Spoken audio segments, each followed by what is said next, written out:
आधार पर ही मैंने मेरा इलाज कराया है और कई लोगों को जान बचाया। समय पर मैंने उन्हें अस्पताल पहुंचाया। शायद उनकी दुआ और आशीर्वाद से ही मैं वापस तुरंत ठीक होकर इंदौर रेड जोन में ड्यूटी करने पहुंचा है। मैं तहे दिल से देवास जिले और इंदौर जिला की जनता को हाथ जोड़कर आभारी बोलता हूं कि उनके दुआ और आशीर्वाद से वापस कोरोना जैसी महामारी से लड़ने के लिए तैयार हुआ। जब मैं पीपीटी किट पहनने के बाद मैं घायल हुआ और पेट पर हाथों पर जब ब्लड आना चालू हुआ तो सरकार द्वारा मुझे इलाज की कोई सहायता प्रदान नहीं की गई है। मेरी सैलरी के आधार पर ही मैंने मेरा इलाज कराया है और कई लोगों को जान बचाया। समय पर मैंने उन्हें अस्पताल पहुंचाया। शायद उनकी दुआ और आशीर्वाद से ही मैं वापस तुरंत ठीक होकर इंदौर रेड जोन में ड्यूटी करने पहुंचा है। मैं तहे दिल से देवास जिले और इंदौर जिला की जनता को हाथ जोड़कर आभारी बोलता हूं कि उनके दुआ और आशीर्वाद से वापस कोरोना जैसी महामारी से लड़ने के लिए तैयार हुआ।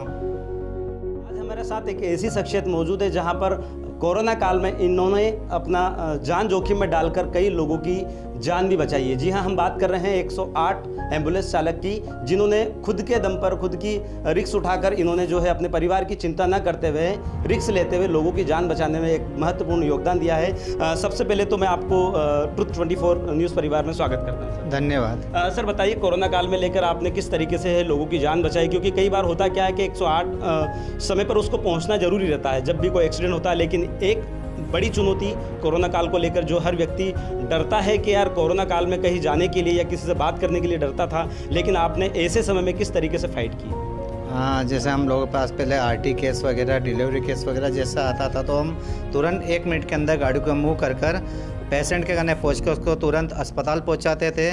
जब कोरोना जैसे महामारी में हमारी ड्यूटी इंदौर लगी तो हम परिवार को भी काफ़ी डर महसूस था और हमें भी दिल के अंदर डर महसूस था कि लोगों से दूर भग रहे कोरोना से महामारी में, पर एक हमारे आगे चुनौती थी।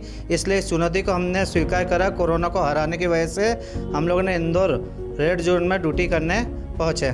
अच्छा, ओम प्रकाश जी बताएं कि जैसे कि पता चला है कि जब आप ड्यूटी करते थे और उसके बाद पीपीटी किट पहनना, क्योंकि इसके पहले कभी इस टाइप की चीज़ें होती नहीं थी, लेकिन पहली बार मास्क पहनना, किट पहनना, बार बार हाथों को सैनिटाइज करना, लेकिन आपको तो 24 घंटे चूँकि करना था क्योंकि आप एक कोरोना योद्धा के रूप में काम करते थे। ऐसे में आपको डर नहीं लगता था कि इन्फेक्शन आपको भी हो सकता है? डर तो लगता था क्योंकि हम लोगों का परिवार भी था, परिवार से मिलना जुलना भी होता था। इस कारण पीपीटी किट भी, ग्लव्स भी, मास्क भी पहनना था जिससे कि हम भी सेफ्टी में रह सके और हमारा ईएमटी जो साथ में वो भी सेफ्टी में रह सके।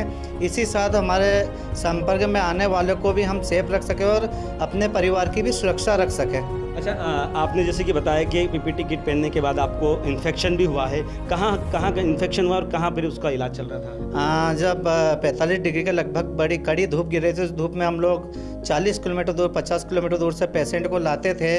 पेशेंट को लाके एमटीएच, अरविंदो, इंडेक्स वगैरह छोड़ते थे। कि किट पहनने के बाद में मेरे हाथ में ग्लव्स वगैरह पहनता था, तब इन्फेक्शन हुआ, पेट पर भी ब्लड आया। लेकिन सबसे बड़ी चुनौती थी कि देश को बचाना कोरोना जैसी महामारी से।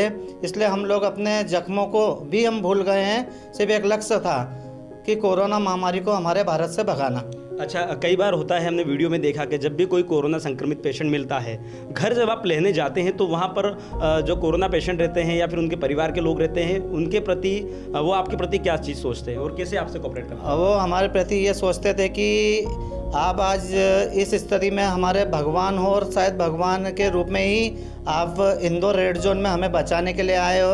हम उन्हें आश्वासन दिलाते थे कि आपका परिवार का पेशेंट जल्द से जल्द ठीक होकर अपने घर तुरंत पहुंचेगा। हम यही आपको विश्वास दिलाते हैं। अच्छा, देवास में आपकी जब ड्यूटी थी तो ड्यूटी कहाँ थी? चूँकि कोरोना के पहले आपकी ड्यूटी कहाँ पर थी और फिर बाद में कोरोना के केसेस बढ़े तो आपको कहाँ भेज दिया गया? हाँ, मेरी ड्यूटी देवास ज़िले में सिंगावदा लोकेशन पर थी, परंतु पीसीआर लोकेशन को वीआईपी ड्यूटी के लिए इंदौर कोरोना में लगाई गई थी। तो हमारे सीएल भरत जी पालीवाल द्वारा मुझे चुना गया है इस कोरोना जैसी महामारी से लड़ने के लिए। तो मुझे देवास एमजी हॉस्पिटल की पीसीआर लोकेशन लेकर इंदौर पहुंचाया। अच्छा, लगातार फिर भी कोरोना के केसेस बढ़ रहे हैं, ऐसे में आपको तो सारा डिटेल मालूम होता होगा क्योंकि आप अंदर तक सारी चीज़ें देखते हैं। क्या लगता है कोरोना कब तक क्या ख़त्म होगा, ऐसा कुछ बता पाएंगे? हाँ, कोरोना तो वैसे मार्च के टाइम पे काफ़ी स्तर पर चल रहा था और काफ़ी लोग संक्रमित हो रहे थे और उस समय वाकई में डरने वाली स्थिति थी।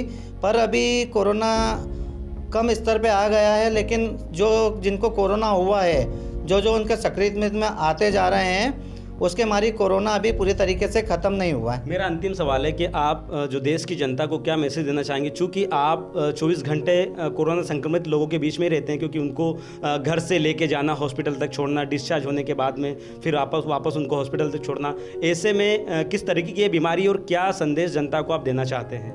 मैं जनता को ये संदेश देना चाहता हूँ कि एक अपन मार्केट, बाज़ार या किसी भी वस्तु को लेने जाते हैं तो सबसे पहले मास्क और हाथों में ग्लव्स और घर जाना सैनिटाइज करें और हो सके जितना पब्लिक से दूरी बना के रहें, क्योंकि अपन ये नहीं जानते हैं कि अपने पास कोरोना पेशेंट खड़ा है या नहीं खड़ा है, या जिस दुकानदार से अपन वस्तुएं ले रहे हैं वो उसको पेशेंट है या नहीं है कोरोना का।